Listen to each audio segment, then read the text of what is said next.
All right, back for another beer review, and today I'll be reviewing yet another beer from the Victory Brewing Company, and they're out of Downingtown, Pennsylvania, and this is their Golden Monkey. So this is a Belgian-style Tripel that comes in at 9.5% alcohol by volume, 25 IBUs at the time of review. This can is just under 5 months old, but also has a best by date of October 25th of 2025. So they give this one a 1-year best by date, and a style like this, we should be more than fine. So this is kind of an iconic beer, especially when it comes to Pennsylvania breweries, and more specifically Victory. This is one of the older beers from them that I recall when I first started drinking craft beer that I tried out. Now, Belgian-style Tripels are not my favorite style, especially when it comes to Belgian beers. I like the darker Belgian beers, Belgian quads, strong darks, doubles, things of that nature. But I remember enjoying this one, and they've had so many different variants of it.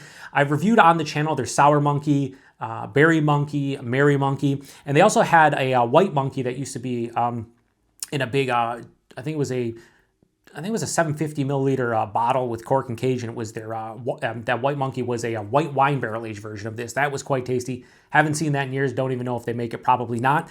But yeah, this is a shelfie beer for the month of March 2025, and this is the definition of a shelfie beer. It's funny to see the Monkey line from them become like their staple thing. They do so many different offerings within this lineup, but this is the OG.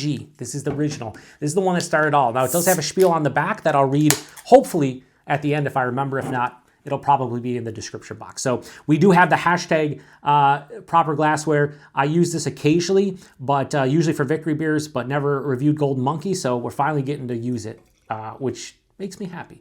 And also, I've never had this one from the can. It's always been in a bottle, so I'm pretty happy that this one is in a can now. So throw this over there, and I can already taste it off of that little cheat. So first things first, proper glassware, hashtag, no hashtag, doesn't matter, not really. Looks fantastic though, it really does. Now if you want to see a better look of it, we'll turn it around with the contraband flashlight out. So as you see, not a lot of light penetrating through from behind. Yeah, much more so. It looks like sunshine in glass now, but what you're seeing on camera is what I'm seeing. It has a dark, like honey orange color. It has decent clarity. It has like a semi-haze kind of to it. But for the most part, it looks pretty nice. About a finger of a bright white, creamy looking head to it. Decent carbonation. Plays the role of a Belgian-style Tripel. There's also, I don't know, let me see if I can get that up closer for you guys. See if you see the glass legs at all. There's definitely glass legs up around here, but whatever. Not a big deal. Just trust me. There's glass legs. Yeah. So with Belgian Tripels in general, you get that fruity yeast ester, phenolic spiciness most of the time, and that's what's happening here. It has a perceived sweetness on the nose. It has like a sweet banana, maybe a little bit of bubble gum, but it has this nice kind of zippy, zesty citrus character that's nice, like a lemon, orange, something in that realm. Also has a touch of clove. For me, I'm getting like more of a little bit, I'd say coriander, but there's a big pepper note in this one. Big, like, I'd say more like a white pepper.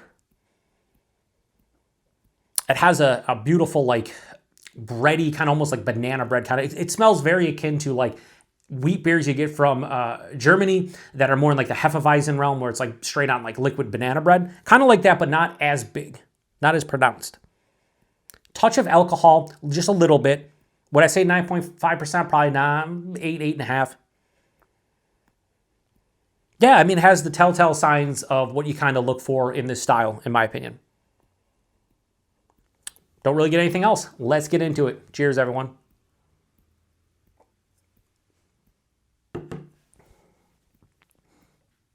Wow.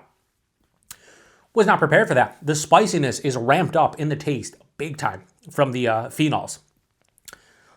Wow. That's cool. That's real cool. I don't think I've had a spicy Tripel like this in a while.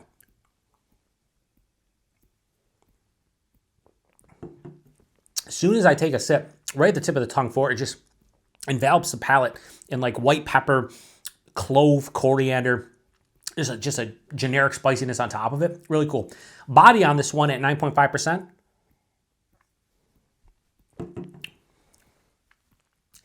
I would say it's like medium, maybe a touch over medium. I remember, these beers specifically, Tripels, They're not usually big, thick, syrupy, over the top. And that's kind of what's happening here. I'd say higher side of medium at best for this one in terms of the body, which I think is appropriate for the style. The mouthfeel, however, is right in the wheelhouse of Belgian wit beers, German Hefeweizens, where it has a high carbonation. This is very effervescent. This is basically highly carbonated. It's spritzy on the palate. It's crisp. It's just dancing on the tongue. However, it still has that slightly smooth and creamy sensation as it goes down. As you take the sip and it passes through the palate, it kind of smooths out. And those styles are kind of like only styles that I really get that out of, sometimes out of like New England IPAs and whatnot, but like something about it where it's just effervescent and then it turns into like a slight smooth creaminess. It's just a cool sensation. If you've never had a beer like this, any of the Belgian or German beers that produce this, like you have to try like a Hefeweizen or a Tripel or even like a Wit beer at some point. They're pretty cool from a mouthfeel standpoint.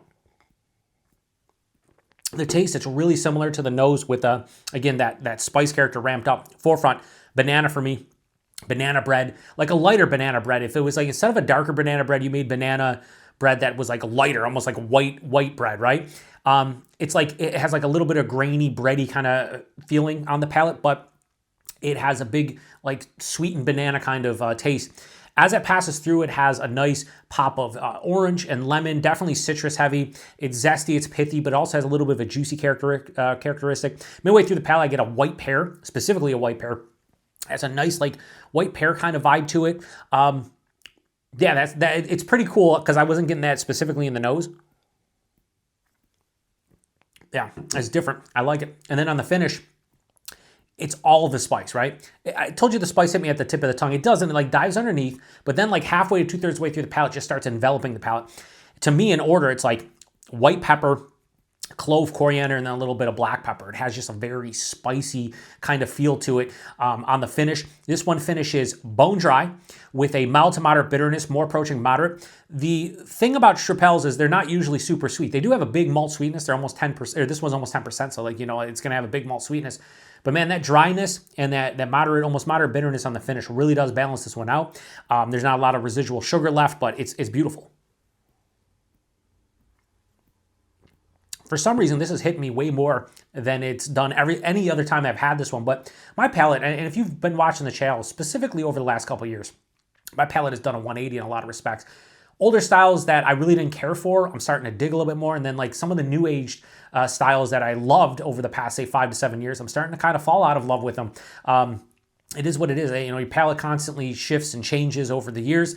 And I'm digging something like this more so than if you would have asked me about this 10 years ago. I'd have been like, yeah, it's good. It's a good Tripel, not my favorite style. Now I'm like, I keep on saying this is not one of my favorite Belgian styles, but the last couple of Tripels I had were actually really fucking good. And I'm starting to kind of think about that one. 9.5%. No, like I said, I could smell the alcohol, right? On the palate, I'm really not getting any ethanol or any kind of like booziness. However, absolutely, my chest is on fire right now. Like absolute fire, my chest is on. So big warm in the chest, doesn't hide it from that perspective. It hides it on the palate, but not in the chest. So as a whole, really doesn't hide it, but I don't mind the booziness in there, from the warming in the chest. If it was actually apparent on the palate, it would bother me a little bit because I always look at lighter beers like this and I'm like, I shouldn't taste the booze out of something that light. You know what I mean? Even though it is like a darker kind of like, golden color, I feel like leave those for the straight on dark beers, usually the booziness, right? But luckily I'm not tasting any.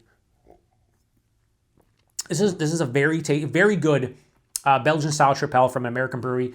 And considering this is a shelfie beer and Victory is available in many states, and this is like one of their staples, one of their flagships, like it's really good. And I'm going to give it an appropriate rating for what this beer is. So I'm going to give Golden Monkey from Victory straight on 4.25 out of 5. This is really good and better than some of the other Victories that I've had on the channel within this Monkey series that they now have. It never was really a series. They just had Golden Monkey, and then they just started doing a bunch of different Golden Monkey variants, and here we are. But this is a very, very, very tasty beer. So 4.25 out of 5. Price point availability, $11.99 a 6-pack for 9.5 fluid ounce cans. Or sorry, maybe I'm getting hammered. 9.5% ABV in 12 fluid ounce cans, 6-pack for about $2 a can. Yes. That's a ridiculous value. Almost 10%, and it's $2 a can. Like, you could say some stuff about maybe other monkeys within this lineup, but this is just straight on Belgian-style Tripel, and it's done extremely well. So for $2 a can, all fucking day, every day. Availability, I'm pretty sure Victory has a beer finder on their website. They're in like the Northeast, maybe mid-Atlantic, maybe a little bit down to the South and out to the Midwest. But we've been getting a Victory as long as I can remember here in the Buffalo, New York area. And I am glad I finally reviewed this one. Rainy Eye Parade, viewer of the channel, he was like, nice to see you finally get to this one. I've been using this glass since I've had a channel. I've done other monkeys, but never Golden Monkey. But I saw it. It was in a can. When I picked it up, I was like, yeah, you know what? It has a Best By date of later this year in October. I'm going to grab it. Should be fine. And it's more than fine. It's delicious. So if you've had this one before, please post in the comment section. Let me know what you think about it. Oh, yeah, I didn't mention there's a little bit of bubblegum, too, on the palate from the yeast esters. But it's more, this is one of the few Tripels where I think I usually get like bubblegum more than banana. Banana is usually German wheat beers, right? For me, with the Belgian, usually I get more bubblegum than banana. This one's definitely more banana than bubblegum. And I did remember to read the back here. It says, mystical flavors to enlighten you. Let mystical fruit and spice-filled flavors of Golden Monkey enlighten your senses. Banana and clove character, yes, from Belgian yeast meets notes of orange and light earthy hop character to craft a Belgian-style Tripel that'll do you good. I would say the one thing about the hop character in this beer is I wasn't getting a specific characteristic. Like they say earthy, sure. The spiciness kind of takes over on the finish where that could be also coming from the hops, more so the yeast than anything, I believe, in this situation.